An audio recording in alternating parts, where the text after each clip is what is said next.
everybody. Reporting to you again from the Glamour City, Hollywood. These climate interventions haven't been politicized in the public, really.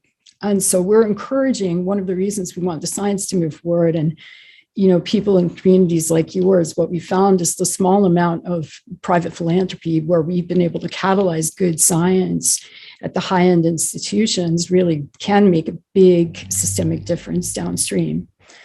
That we're in kind of a race to set a healthy dialogue around like findings that are well grounded and real and interesting, versus where this can go in terms of speculation and science fiction and philosophical sort of ideological disagreement. That's really the battle, because some things fall on either side. Society's done some things in a way with reasonably good outcomes and some things not. And so it does seem to us we're making a bet that, making a push, like it's not a given that society will do a problem well, but it's not a given that they'll fail either. And so we're making a bet that, hey, if we push the system in enough direction the right way, we can have this one come out like the Montreal Protocol, where we protect the ozone layer and we don't collapse and everybody's safe. Other problems go another way. But I think that we're betting that's possible to do.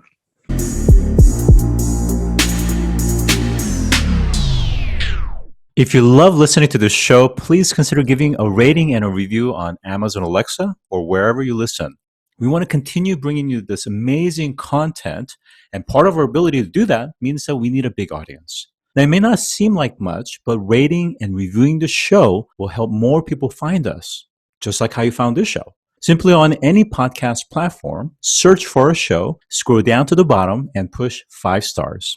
It's that easy. Thanks for supporting the show.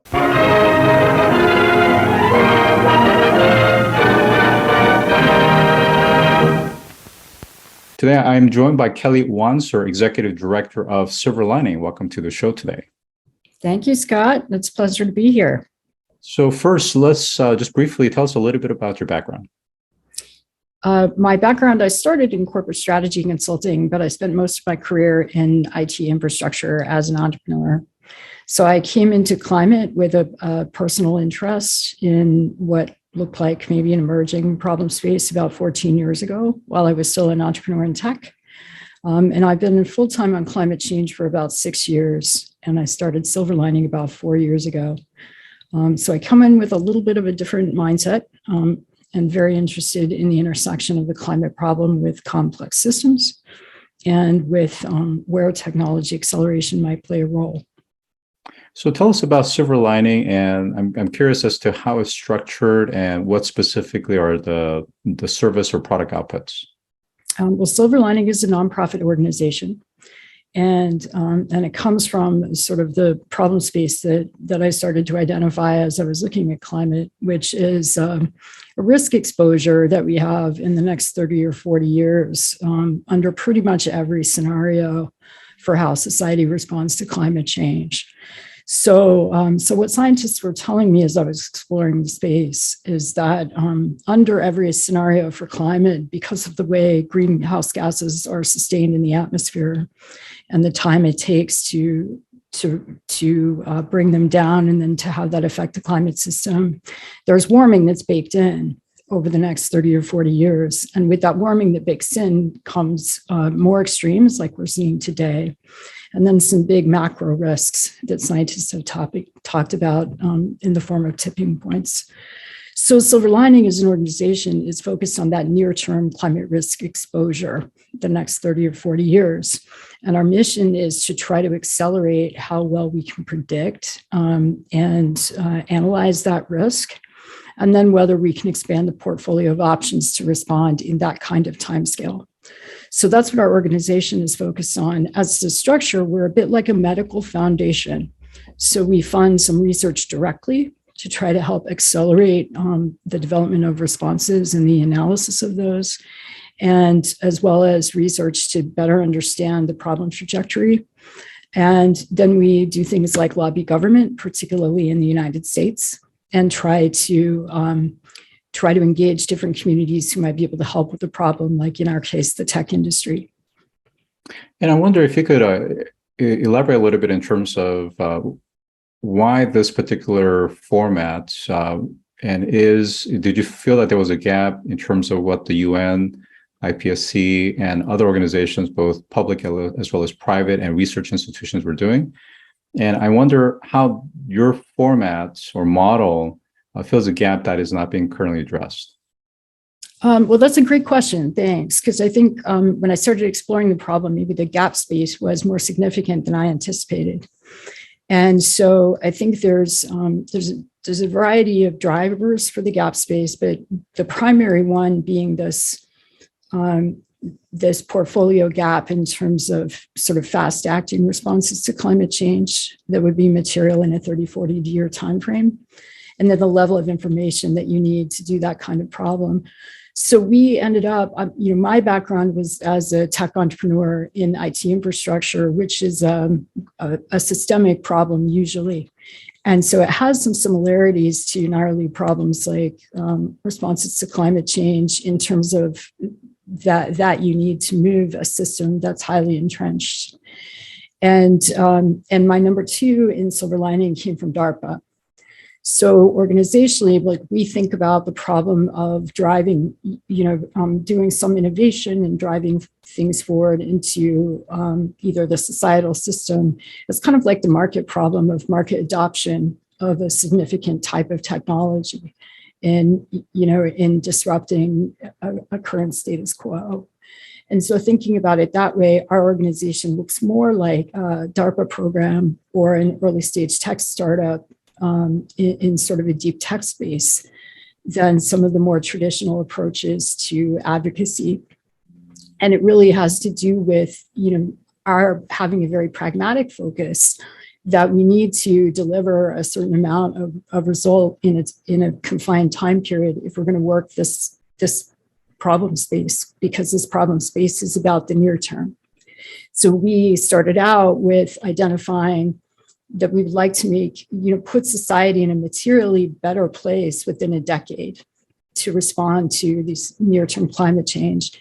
And to do that, there are a set of things that you need to deliver, sort of roadmap in a 5-year timeframe. And to do that, you've got to move a lot of parts, kind of like you're trying to evolve a market across the research sector, government activity, and some of these other sectors. So that's why we end up looking like we do, but it is different.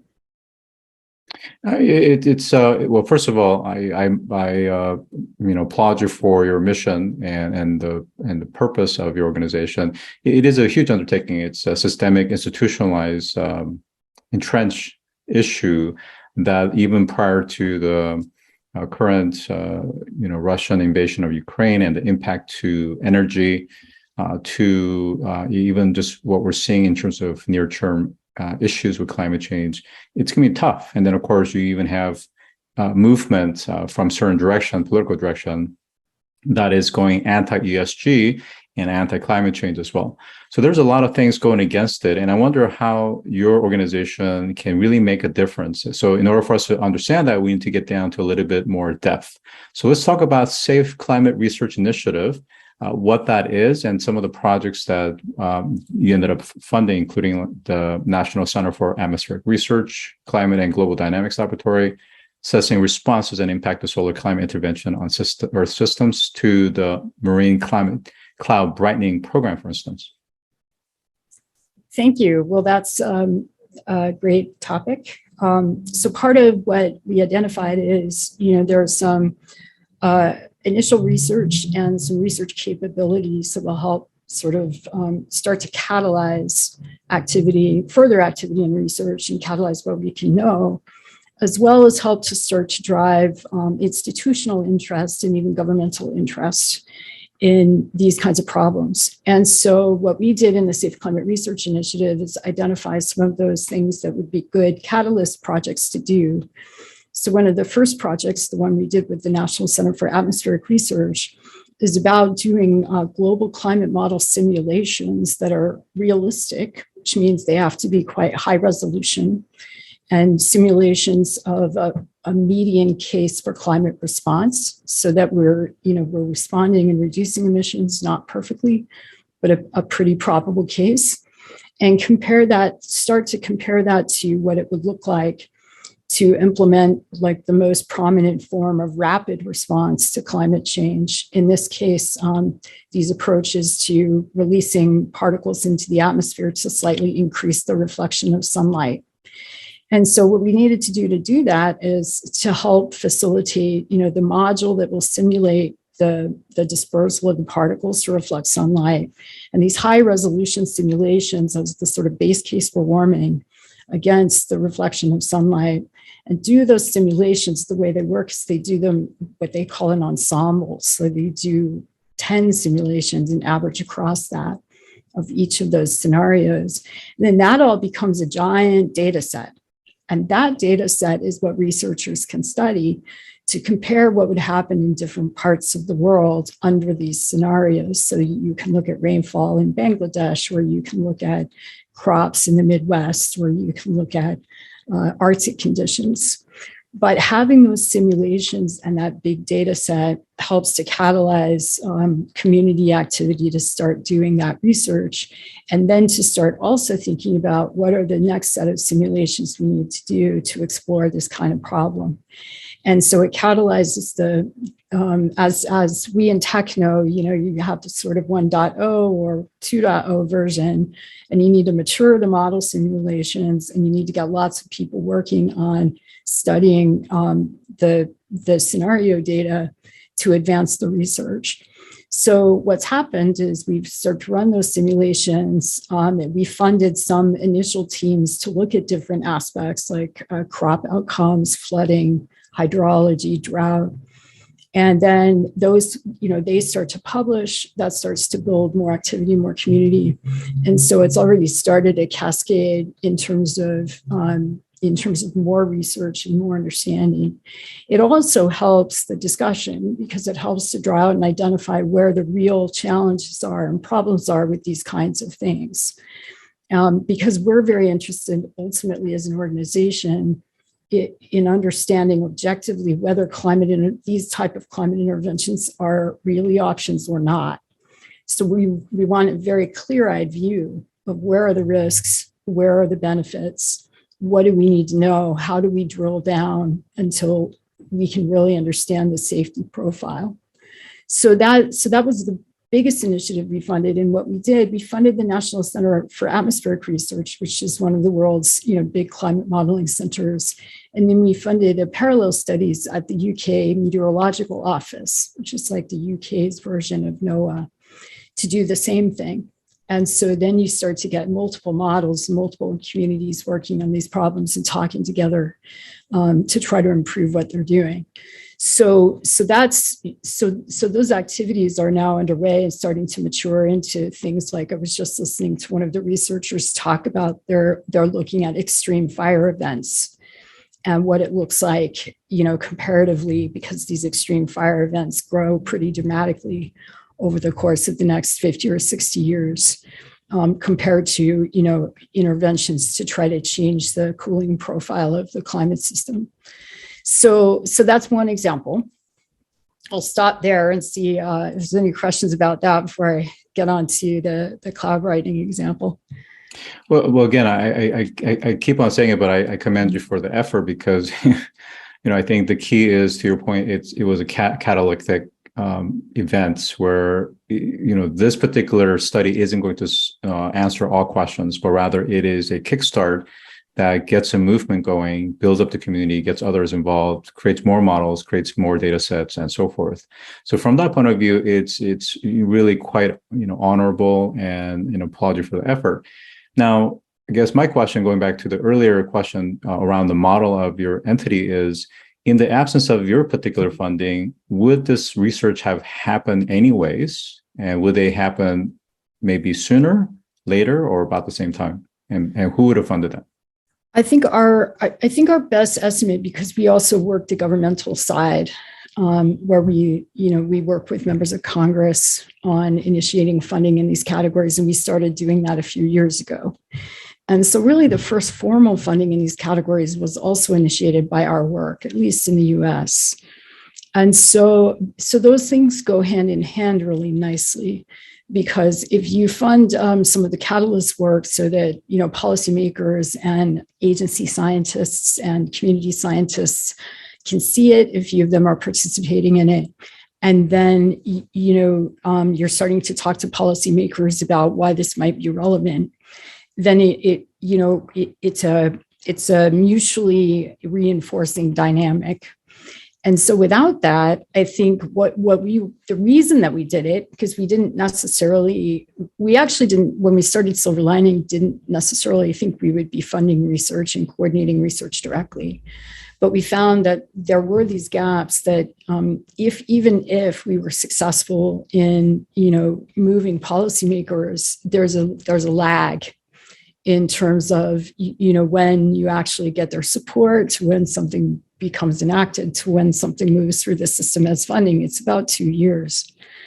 And we couldn't leave the 2-year gap when we think we have a 5-year target to hit. So we needed to get some of this catalytic work done as a practical matter, and some of it done to help accelerate the policy process. So it really does do both. But I think our takeaway is it wasn't likely to happen on its own, and there's a lot of counter friction against it. Even the areas of study that you need, like some of the improvements in the climate models and the specific understanding of the atmosphere, those investments have remained flat over the past 30 years, even though the problem's gotten worse. And even though we've been investing in energy and emissions reduction, climate research has been flat. So we're finding, like, we're coming in with these use cases to try to get more money for, just understanding the system better. So it doesn't appear it would have happened. Certainly, there would have been a good few years, if not longer, lag for this to move into the government system. And there are people that are, have been uncomfortable with it, and there's been downward friction on it. So, without kind of helping to catalyze the work and get it into a more mainstream mode of science, it's not 100% a given that the research would have happened at all. Great point. Excellent. And really, there's a lot of thought process that's gone into it. I think what you're highlighting, it really goes back to the fact that this is an institutionalized, system-based issue. And with that, there's a tremendous amount of interdependency, but also complexities. So even as these research continue, for example, on the effects of aerosol particles on the cloud, for example, for reflection purposes, you're going to have some researchers that's going to be against it and trying to go down the pathway of, let me show you the models that indicates that actually how that's going to adversely affect, not only not help really cool that much, but also adversely affect the agriculture and the land and the local geography, for instance. To others, that's going to want to go down a different rat hole altogether. And to your point, there is that disconnect between the research science versus the actual policymakers, because I think we know at this point that they don't necessarily go in lockstep, and political system oftentimes is a kind of an irrational system and a very myopic short-term system. So getting that to work together is going to be very difficult, very complex. And like I said at the very onset, that there's even anti-ESG movements to just other politicians backpedaling because they're trying to fight inflation and try to address all the issues around energy prices and commodity prices. How do we keep this going? How do we keep this focus and make sure that we're getting to something that can come to some more near-term solutions? Because to your point, 30, 50 years seems like a long time, but it is very much near-term. And we know from other researchers that even if we get to net zero, the reality is we could be in this situation for another 50, 100 years or more. Well, right. And even worse than that, is that even with net zero, we've got an unstable system now. And so what happens in the next 30 or 40 years, is an open question that we really need to make less open. Where it's just the way I would characterize it is an unacceptable level of risk. And so what's happening in our experience is actually policymakers are a little bit easier to talk to about the risk because they understand it, and it's playing out in their states and their districts, both parties, where they've got extreme events, they've got economic people who are concerned. And so, it's a little, I hate to say it because I know it's not how it appears, but policymakers can be quite pragmatic on these topics if they haven't been politicized. And interestingly, in the US, so far, these climate interventions haven't been politicized in the public, really. And so we're encouraging, one of the reasons we want the science to move forward, and people in communities like yours, what we found is the small amount of private philanthropy where we've been able to catalyze good science at the high-end institutions really can make a big systemic difference downstream. That we're in kind of a race to set a healthy dialogue around like findings that are well grounded and real and interesting, versus where this can go in terms of speculation and science fiction and philosophical sort of ideological disagreement. That's really the battle, because some things fall on either side. Society's done some things in a way with reasonably good outcomes and some things not. And so it does seem to us we're making a bet that, making a push, like it's not a given that society will do a problem well, but it's not a given that they'll fail either. And so we're making a bet that, hey, if we push the system in enough direction the right way, we can have this one come out like the Montreal Protocol, where we protect the ozone layer and we don't collapse and everybody's safe. Other problems go another way. But I think that we're betting that's possible to do. So I have two very kind of tactical questions. One is in terms of modeling and forecasts, both through the initiatives that you guys have supported, but also subsequent ones that's going to follow, is the fact that we can't really just rely on historical data and pattern anymore because of the fact that things are becoming maybe irregular. The standard deviation has increased in many ways, whether it's temperature, whether it's floods, whether it's hurricanes. New data is being created, and I wonder how that affects new models when maybe that whole baseline is changing. The second part is because, again, going back to the complex nature of the system, it's a multi-state, multi-actor as well. You have, rogue actors, and I'll just say it, like China, for example, that are actually trying to architect when it rains, when they have clouds and so forth. And when those different state actors don't work with us together as a global citizen, how are we going to enact this when this is a global problem? Well, those are two great questions of significant size. But the first one, I'm in Exeter in the UK, where the Met Office and Exeter University are. And some senior scientists here just yesterday published a piece in the journal Science on tipping points. And tipping points are these, big state changes in natural systems that lead to, on effects that are huge and catastrophic. And those things have the characteristic you described, that, they're not in the historical system where you have to go back to sort of paleo record where everything is on a much slower time scale. And so, how do you do that problem? And what's happened in our climate models is they actually smoothed out the tipping events in the forecasts that we're familiar with. And so we're bumping up against things that we know are underrepresented in our projections of climate and that are really hard to represent because they're not in the historical record. And so they're trying to use techniques like they use to look at, stock market crashes, or, like my field, network analytics, network crashes, but complex systems, forms of analysis where you can look at certain elements of the system and its longer history to try to predict what it's going to do.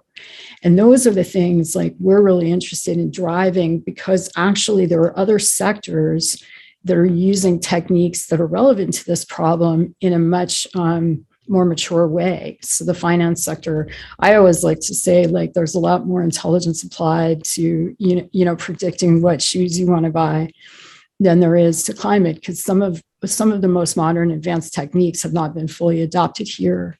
And so they're starting to apply like machine learning techniques and complex system techniques that you need to do this kind of problem, that you can't just, go by history and process algorithms. You've got to bring on, some bigger guns.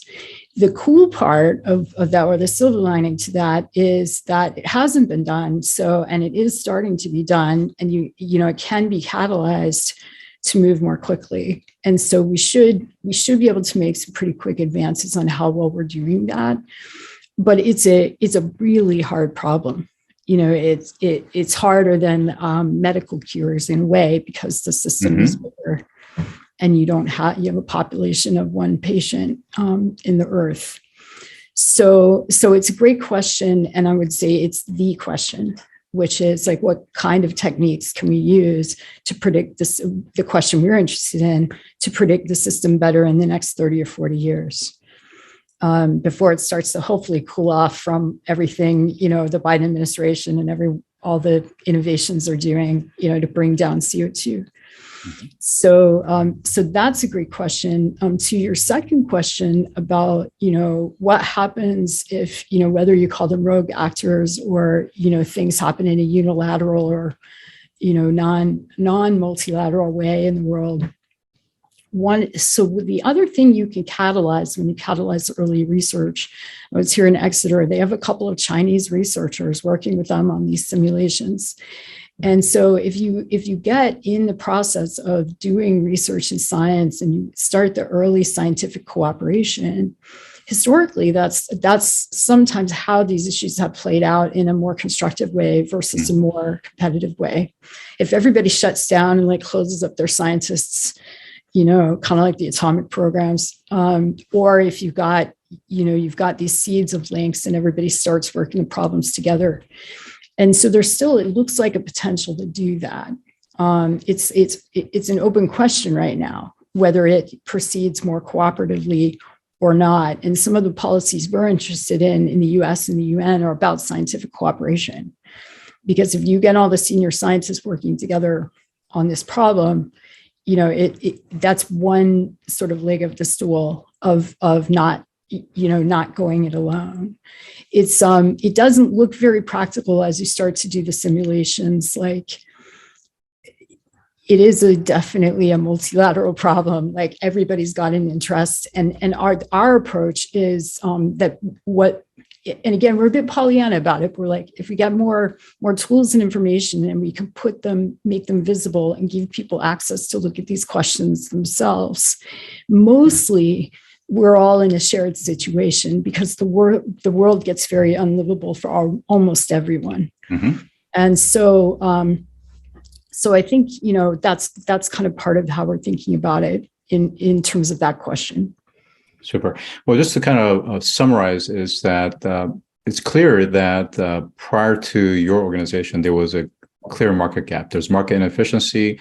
And even in the areas, the research areas that you're in, frankly, there are a lot of new technologies, machine learning, you mentioned Monte Carlo simulation, for example, and various other things that these researchers can benefit from some of the modern techniques. So clearly, I think the call to action is to philanthropists, those that care about this cause, and really all of us should care, to really look deeper into SilverLining and how we can help and move this forward. So with that, I've been joined by Kelly Wanser, Executive Director of SilverLining. Thank you for joining today. Thanks very much, Scott. I appreciate it. If you've enjoyed this episode, take a moment to rate our show on any podcast platform that you listen to. Scroll down to the bottom and push 5 stars. It's that easy. And as always, thanks for listening.